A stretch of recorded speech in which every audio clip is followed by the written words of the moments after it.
안녕하십니까. 비브리컬 스토리텔링 마태복음 성경 공부하게 됨을 기쁘게 생각합니다. 오늘도 하나님의 말씀으로 은혜를 받고 또 마태가 유대 기독 공동체에 쓴 말씀, 성령이 우리에게 주신 말씀을 생각하면서 하나님의 마음을 헤아리는 시간 갖도록 하겠습니다. 기도하겠습니다.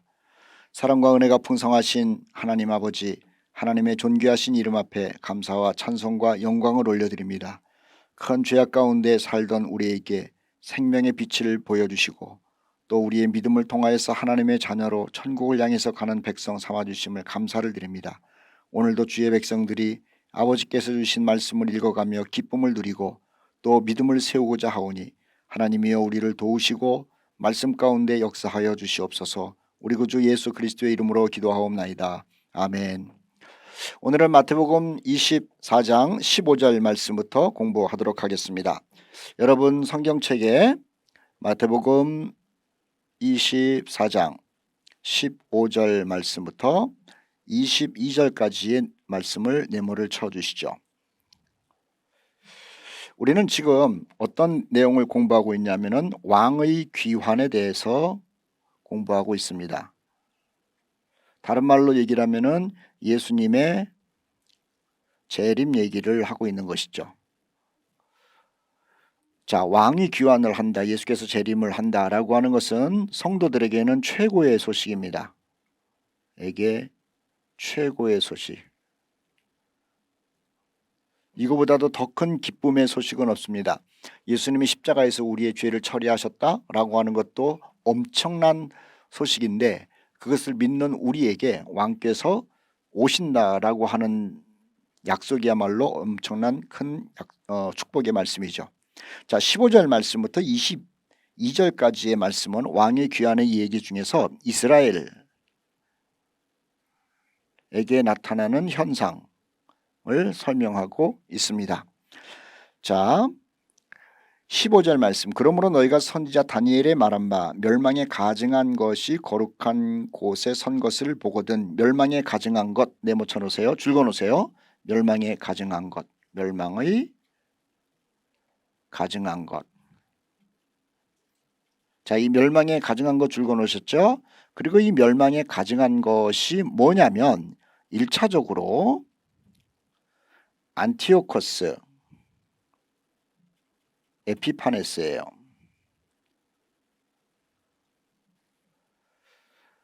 로마의 무지무지한 폭군이었죠. 자, 이 사람이 멸망에 가증한 사람이었어요.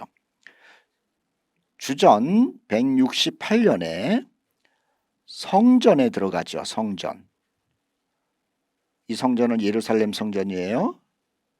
예루살렘 성전에 들어가서 군합발로 예루살렘 성전을 짓밟고 들어가는 겁니다. 그리고 지성소까지 들어가서 그 자리에 앉죠. 소위 말하는 보좌에 앉은 거예요. 이거는 신성모독인 겁니다. 하나님 자리에 자기가 앉았다라고 하는 거예요.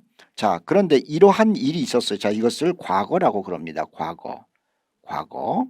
그래서 유대 백성들, 이스라엘 사람들은 멸망에 가증한 것, 안티오코스 에피파네스가 BC 168년에 성전에 들어가서 보좌에 앉고 또 자기가 신이라고 한 것에 대한 것을 잊을 수가 없는 거예요. 그것은 역사 가운데 이들에게는 정말 치욕적인 것이고 분통이 터지는 것이고 감당할 수 없는 속상한 일이었죠. 자, 그래서 15절 말씀에 읽는 자는 깨달을진저 이렇게 얘기를 해요. 읽는 자는 깨달을진저. 자, 2차는 그 다음에 중요한 것은 2차적인 문제예요. 2차. 자, 이것은 과거고, 자, 2차는 뭐냐면 참 중요합니다. 유대에 곧 있을 사건이에요. 유대에 곧 있을 사건. 자, 지금 마태복음이 언제 쓰여졌는지 우리가 공부하고 있잖아요. 참 중요한 겁니다. 마태복음이 예수님 승천하신 후에 AD 65년에서 68년 거의 요때 쓰여졌다 그래요. 자, 그러면 요때에 마태가 유대 기독 공동체에 뭐라 그러냐면은 예루살렘 성전이 안티오코스 에피파네스에 의하여 짓밟힌 것처럼 그렇게 짓밟힐 것이다 라는 예언을 하는 거예요. 이건 예언이에요. 근데 곧 있을 예언. 근데 정말로 AD 70년에 마태가 마태복음을 쓰고 2, 3년 후입니다. 70년에 로마의 티투스, 황제는 아니고 장군이, 티투스 장군이 군사를 이끌고 예루살렘으로 들어가죠. 그리고 예루살렘을 다 무너뜨린 다음에 예루살렘 성전 안에까지 들어가서 안티오코스 에피파네스가 했던 그 못된 일을 똑같이 하는 거예요. 똑같이. 자, 이런 일이 유대인들에게 일어난다고 하면은 유대인들은 하늘이 무너지는 것과 같은 종말 사건과 같은 거라고 하는 거예요. 자, 세 번째 예언, 이 이야기에 세 번째 포함된 이 얘기가 있어요. 3차. 3차는 뭐냐면은 마지막 때예요. 왕이 귀환하시기 전. 요 왕의 귀환 전이라고 하는 것은 지상으로 오시기 전. 네, 예루살렘에, 그리고 예루살렘 성전에 못된 놈이 들어간다 라는 말을 예언한 거죠. 자, 그러니까는 마태복음 24장은 세상 끝, 예수님의 재림, 이때에 일어날 일들을 얘기를 하는데, 그러면 예수님이 왕이 이 땅에 지상에 재림하실 때 예루살렘과 예루살렘 성전에는 어떤 일이 벌어지느냐, 적그리스도가 이스라엘 사람들이 지어놓은 성전 안에 들어가서 성전을 짓밟고 또 하나님이 앉아 계신다라고 하는 보좌에 자기가 앉을 것에 대한 예언을 하고 있는 것이죠. 자, 그래서 마태복음 24장 15절 말씀 그 자체는 1차를 기억하게 하고 2차를 곧 경험할 것을 얘기를 하고, 그리고 먼 훗날 3차에 있을 이야기가 그 내용 안에 다 포함이 되어 있는 것이죠. 자, 그래서 이 이야기는 유대인을 향한 얘기예요. 유대인들에게만 된 거예요. 자, 그 다음에 보십시다. 이런 일이 벌어지면 16절, 그때에 유대에 있는 자들은 산으로 도망할지어다. 왜냐하면 환란이 너무 크기 때문에 그런 거죠. 지붕 위에 있는 자는 집 안에 있는 물건을 가지러 내려가지 말고 밭에 있는 자는 겉옷을 가지러 뒤로 돌이키지 말라. 이 말은요, 세상에 미련 두지 말라는 거예요. 미련 두지 말라. 세상에 미련 두지 말라. 소돔과 고모라 이야기 알죠? 소돔성이 동방나라에 의하여서 침략을 받습니다. 네 나라에 있어요. 네 나라. 그래서 소돔성이 완전히 무너져요. 완전히 무너졌다는 것보다는 모든 걸 빼앗기고 점령군이 정복을 하죠. 그런데 이 소돔성에 누가 살고 있었느냐 하면은 아브라함의 조카 롯이 살고 있었어요. 이 롯도 네 나라의 포로가 되어가지고 끌려간 겁니다. 그러니까는 아브라함이 자기 롯을 살리기 위하여 군대 318명을 데리고, 아브라함은 굉장히 부자였어요. 자기 집안에서 키운 군인만 318명이 나고, 그러니까는 318명을 데리고 이 네 나라를 네 나라를 쫓아가요. 쫓아가서 롯을 구해와요. 구하죠. 롯을 구해요. 그리고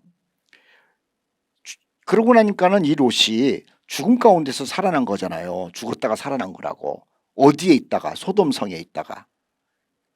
하나님의 심판인데, 그러면은 롯이요, 다시는 나는 소돔성으로 가지 않겠다 그래야 되는데, 성경 말씀에 보니까는 이 롯이 다시 소돔성으로 들어가서 살더라고 하는 거예요. 이게 얼마나 끔찍한 얘기입니까? 미련을 버렸어야 되지. 미련. 아, 소돔성이 황폐됐고 소돔성이 짓밟혔고 소돔성은 하나님이 싫어하는 곳이고, 그러니까는 하나님이 진노했구나. 그래서 적군이 쳐들어왔구나. 아이고 거기다가는 정말로 또 죽겠구나 이 생각하고 나서 거룩한 땅 아브라함이 있는 곳 하나님을 예배할 수 있는 곳으로 갔어야 되는데 그러지 않고 다시 들어갔다는 것 아닙니까? 하나님이요 소돔성을 계속 지켜보다가 거기다가 유황불을 떨어뜨렸어요. 유황불을 떨어뜨릴 때 아브라함의 기도에 의하여 간신히 롯이 빠져나오기는 하는데 롯의 부인이 문제 아닙니까? 뒤를 돌아본 거예요. 집에 있는 가산들 또는 보물들 거기에 대한 미련 그래가지고 소금 기둥이 되지 않습니까? 자, 유대 백성들에게 지금 그렇게 예수님이 경고를 하시는 거죠. 너희들이 환란이 있을 때 특히 하나님의 성전에 환란이 있을 때 절대로 뒤돌아보지 말라고 얘기를 하는 거예요. 우리들도 마찬가지입니다. 세상에 너무 미련을 두고 세상을 사랑하고 그러면은요 세상이 왕이 오더라도 예수님이 오더라도 말이에요. 예수님을 바라보는 것이 아니라 세상을 바라보다가 세상 멸망할 때 같이 멸망할 가능성이 참 많이 있다라고 하는 거예요. 자 19절 말씀 그날에는 아이벤 자들과 젖 먹이는 자들에게 화가 있으리로다. 당연하죠. 사람들이 인생이 좌지우지 되는 여러 가지 이유 중에 가장 큰 게 뭔 줄 아세요? 자식 때문에 그래요. 자식. 뭐를 할 때 나는 이만큼 살았으니까는 괜찮아 라고 이제 표현도 해요. 그리고 또 그런 것 같아요. 또 부모님은 또 부모님이니까는 부모님 인생을 살았다고 그래요. 또 아내도 성인이니까는 뭐 좀 희생을 해도 괜찮아요. 그런데 사람들이 대부분 다 자기 인생을 두 손 두 발 다 들고 아무것도 제대로 못하고 그러는 이유가 뭔지 아세요? 자식 때문에 그래요. 자식 때문에. 제가 알고 있는 많은 수많은 목사님들도 정말 대단한 분이고 대단한 실력도 있고 그런 분인데 어디에서 사역이 멈추느냐 제대로 가지 못하느냐 자식 때문에 그래요. 애들 때문에 그러다가 정작 하나님의 일은 흐지부지하고 어느 경우에는 하지도 못하는 경우가 많이 있더라고 하는 것이죠. 그런데 이 마지막 때에 이 환란이 올 때 예수님을 꼭 붙들고 믿음으로 살아야 되는데 그거를 가장 크게 방해하는 게 뭐냐? 자식이라는 거예요. 그래서 예수께서 말씀하신 것이죠. 19절 말씀 보십시오. 그날에는 아이벤 자들과 젖 먹이는 자들에게 화가 있으리로다. 자식이 그렇게 무서운 겁니다. 자 20절 말씀 너희가 도망하는 일이 겨울에나 겨울 추위에 도망가다가는 얼어 죽고 고통스럽지 않습니까? 안식일이 되지 않도록 기도하라. 안식일은 왜 그러냐면요 유대 사람들의 특징이 있어요. 안식일 날은 걸어가야 되는 걸음수의 양이 있어요. 그런데 안식일 날 뭐 그 하나님을 대적하는 자들이 쳐들어오고 세상의 마지막 일이 벌어지고 또 그러면은 이 갈등이 생기는 거예요. 우리가 안식일 규정으로 몇 미터까지는 걷고 그 이상 걸으면 죄인데라고 하면서 마음에 그냥 갈등을 가지고 이런 일을 만나게 된다는 것 아닙니까? 그러니까 안식일이 되지 않게 도망가려면 속 편하게 도망가는 날 다른 날 그 이런 일이 벌어지도록 기도하라고까지 예수님이 친절히 말한 겁니다. 왜 그럴까요? 이 환란이라고 하는 것이 어마어마하기 때문에 그렇습니다. 우리가 상상할 수 있는 견딜 수 있는 참을 수 있는 그러한 환란이 아니라고 하는 거예요. 무서운 환란이죠. 자, 이 이야기는 지금 누구에게 해당되는 이야기냐? 유대인들이에요. 유대인들. 자, 이것을 제가 도표로 잠깐 한번 또 그려볼 테니까는 보세요.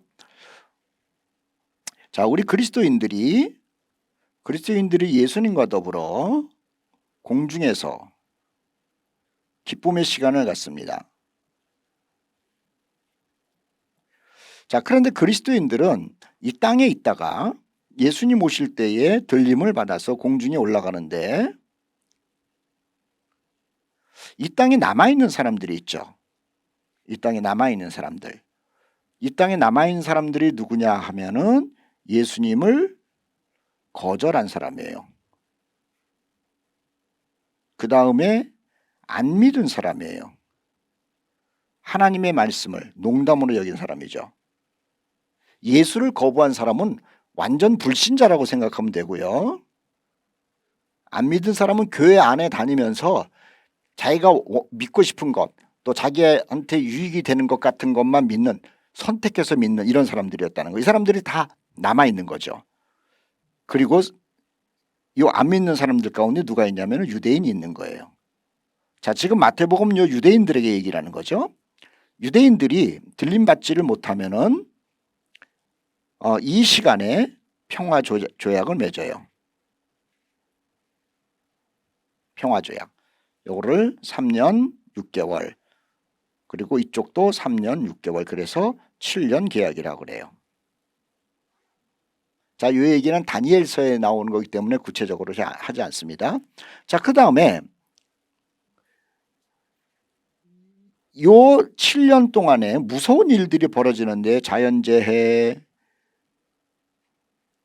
질병, 경제적 어려움, 싸움, 테러, 그 다음에 짐승의 표, 등등등 있어요. 자, 이럴 때 예수님이 7년 다 되면은 이 땅으로 내려오시죠. 이것이 왕의 지상 재림의 지상 귀환. 지상 귀환. 자, 보세요. 21절 말씀이 이제 봐요. 21절, 24장 21절. 이는 그때에 큰 환란이 있겠습니다. 창세로부터 지금까지 이런 환란이 없었고 후에도 없을 만큼 엄청나다는 겁니다. 이거 중요한 얘기예요. 유대인들에게만 해당되는 얘기는 아니고 온 세상 사람들에게 해당되는 건데 특히 지금 마태복음은 마태가 유대 기독 공동체에 쓰는 거니까 유대인들에게 더 무서운 일이 일어난다는 것을 지금 실질적으로 보여주죠. 그 무서운 일이 일어난다는 것은 성전에서 일어나는 일을 대표적으로 말하는 거예요. 자, 22절 말씀. 그날을 감하지 아니하면 모든 육체가 구원을 얻지 못할 것이나.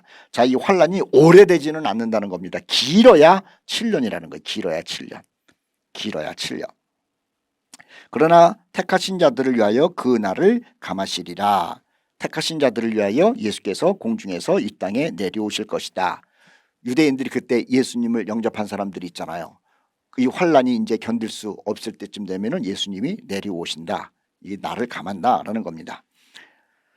자, 22절 말씀에 그렇게 써 있어요. 자, 그 다음에 23절 말씀부터 28절까지 네모를 치시죠. 23절부터 28절. 계속 이어지는 건데요. 자, 그때에 이제 유대인들 사이에서 어떤 말이 일어나느냐 하면은 구원자가 여기 있다 저기 있다 보라 그리스도가 여기 있다 혹은 저기 있다 이렇게 말한다는 거예요. 자, 이게 유대사회예요. 유대사회에서는 늘 과거에 2000년 동안 그리고 지금도 기다리는 게 뭡니까? 메시아를 기다려요. 메시아. 자, 유대인들이 이렇게 고통을 겪으니까 이들이 더 바라는 게 뭐냐면 메시아는 언제 오나 메시아는 언제 오나 메시아는 언제 오나 그러는 거예요. 자, 요 틈을 타서 여기저기서 내가 그리스도다, 해결자다 이런 말을 하겠죠. 자, 유대인들 가운데서 나타난다는 거예요. 내가 그리스도다. 더 나아가서는 내가 세상도 해결하는 메시아다. 이런 얘기를 하는 사람들이 많이 나타난다는 거죠. 자, 유대인들에게 있어서 지금 저들의 문제를 해결해 주기를 바라는 대표자가 누구예요? 이스라엘이 총리잖아요. 어쩌면은 총리가 메시아 역할을 해주기를 바라는데 못하니까는 지금도 총리를 갈기도 하고 어쩌고 저쩌고 하기도 할 것이고, 만약에 경제적인 문제라 그러면은 정말로 돈 문제를 해결할 사람이 나타나서 내가 메시아다. 어떤 사람은 막 지금 코로나19로 고생을 하고 있는데 더 많은 질병들이 생길 것 아닙니까? 그래서 사람들이 괴로워하는데 내가 정치도 경제도 군사의 문제도 그리고 질병의 문제까지도 해결할 메시아다 그러면서 스스로 메시아라고. 다시 유대인들은 이 그리스도 메시아를 정말로 어떤 사람들보다도 더 구체적으로 기다리는데 그 구체적으로 기다리는 유대 백성들 사이에서 내가 메시아다라고 그리스도라고 나타날 사람이 많이 있다는 거예요. 그런데 예수께서 하시는 말씀이 이렇게 얘기를 하죠. 23절 끝에 믿지 말라라는 거예요. 믿지 말라. 자, 그때 나타나는 메시아의 유대인들에게 나타나는 그리스도 메시아의 특징이 뭐냐면은 능력자라는 거죠. 능력자. 24절에 거짓 그리스도들과 거짓 선지자들이 일어나 큰 표적과 기사를 보여 할 수만 있으면, 아까 이렇게 7년 얘기를 했어요. 7년. 유대인들이 이 7년 동안에 2000년 전에 우리 조상들이 죽인 그 예수가 그리스도였어 라고 하면서 회개하고 돌아온 자들 있잖아요. 돌아온 자들. 그 돌아온 자들을 택하신 자들이라고 표현한 거예요. 그런데 기껏 환란 중에서 예수님을 만나가지고 구원받은 사람들이 있는데, 아이고 세상에 환란은 이겨놨는데 거짓 선지자가 미혹을 해가지고 이 사람들까지도 다시 주님을 거부하게 하려고 한다는 거죠. 조심하라는 거예요. 24절 거기다가 줄 그어놓으세요. 할 수만 있으면 택하신 자들도 미혹하리라는 거예요. 자, 25절 말씀은 동그라미 놓으세요. 25절 25절은 참 의미가 있습니다. 내가 너희에게 미리 말하였노라.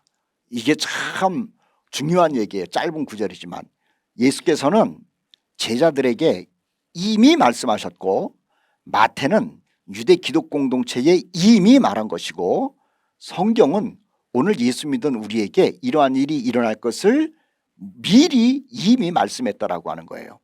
못 들었다 그러면 안 돼요.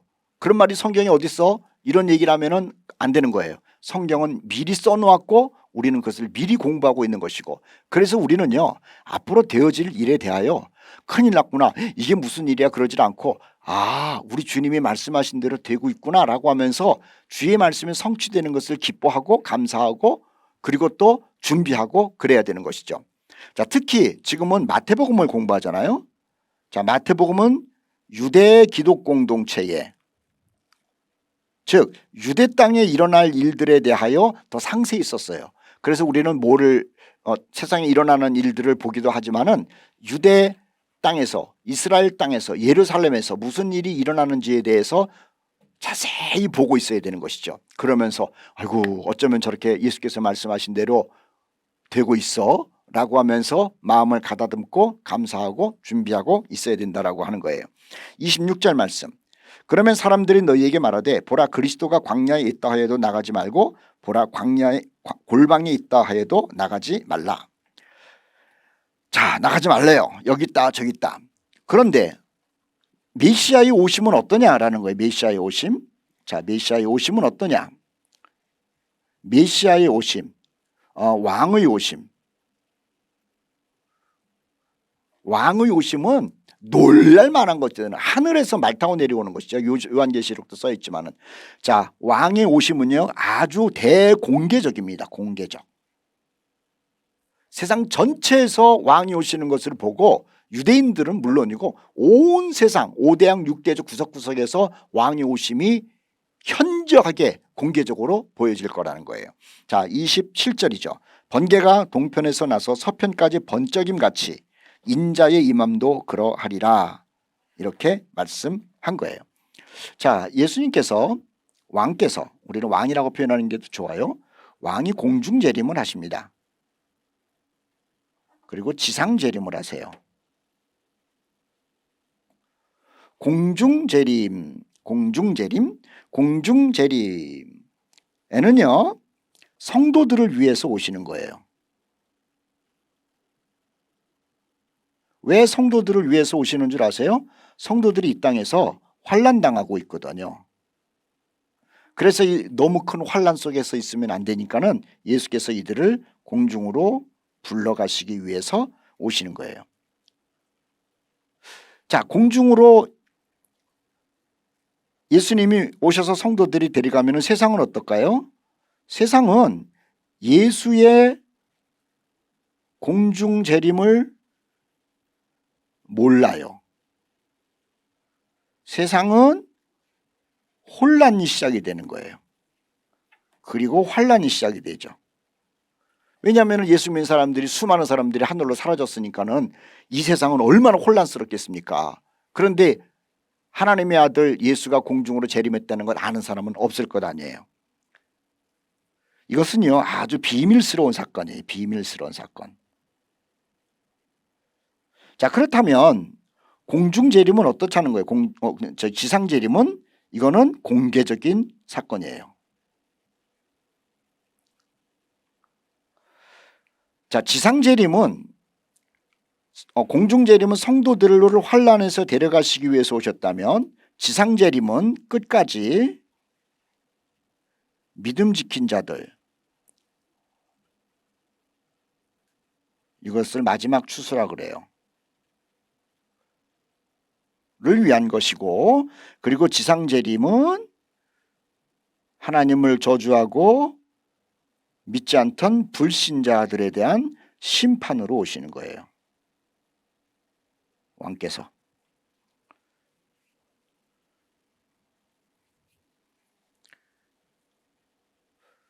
자, 성도들은요 환난을 피해 가지고 올라가서 환난을 피하면서 여기에서 옛날 오래된 성도들을 만나고 주님을 만나고 그리고 영화가 시작이 돼요. 자, 지상재림은 어떻게 되느냐? 예수님께서 이 땅에 내려오실 때 예수 말 타고 내려오시죠. 백말 타고. 그 다음에 예수님과 더불어 성도들도 내려와요. 성도들도 내려와요. 그리고 이 땅에서부터 그리스도의 세상이 돼요. 천년왕국이 시작돼요. 자, 그 다음에 여기까지 이제 얘기를 했어요. 이건 공개적 사건을 얘기하기 위해서 여러분께 말씀드렸어요. 자, 28절 동그라미 28절. 28절이 오늘 공부한 것의 결론이라고 말하면 좋겠네요. 주검이 있는 곳에 독수리들이 모일 것이니라. 그냥 읽으면 무슨 말인지 몰라요. 주검이 있는 곳에 독수리들이 모일 것이니라. 주검. 자, 사체가 있어요. 사체. 돼지가 죽든지 새가 죽든지 사람이 죽든지 그러면은 반드시 독수리가 와요. 반드시. 반드시. 반드시 온다는 거예요. 죽음이 있는 곳에는 독수리가 반드시. 자, 이게 무슨 뭐가 중요한지 아세요? 반드시 된다. 반드시. 이거는 뭐 어떻게 부정할 수 없고 있을 수 없는, 이건 틀림없는 일이다라는 얘기가 주검이 있는 곳에 독수리가 모인다라고 하는 속담이에요. 즉 이 일은 반드시 될 일이라고 하는 거예요. 반드시 될 일. 반드시 될 일. 예수께서 말씀하시기를 유대 땅이 이렇게 환난을 당하고 어려움을 당하고 하나님이 성도들을 위하여 날짜도 감해주고 뭐 이런 이야기들 지금 쭉 했죠. 거짓 선지자가 나타나서 미혹할 것이고 이런 일들은 반드시 될 일이라고 하는 거예요. 그래서 28절 말씀이 결론의 말씀이라고 하는 거죠. 또 요한계시록 1장 말씀에 보면은 예수께서 사도 요한에게 뭘 했냐면은 내가 너에게 곧 반드시 될 일을 보여주겠다 그런 거예요. 예수 그리스도의 공중재림, 예수 그리스도의 지상재림은 반드시 있을 것이고 그 전에 유대 사람들이 그렇게 존귀하게 여기는 예루살렘에는 무시무시한 일이 일어나는 것이 반드시 이루어질 일이다라고 하는 것을 말하고 있는 거죠. 그러니까 믿으라는 얘기예요. 오늘 우리는요 이 유대 땅에 일어나는 일들, 마지막 때에 왕께서 이 땅에 오시기 전에 유대 땅에 일어나는 일들에 대해서 공부를 했는데 그러므로 우리는 계속해서 유대 땅을 주시하고 있어야 되는 겁니다. 오늘도 말씀 가운데 그리고 주께서 다시 오실 날을 기념하면서 승리하시고 또 하나님의 말씀으로 기쁨을 누리는 성도들 되시기를 바랍니다. 감사합니다. 다음 시간에 만나겠습니다.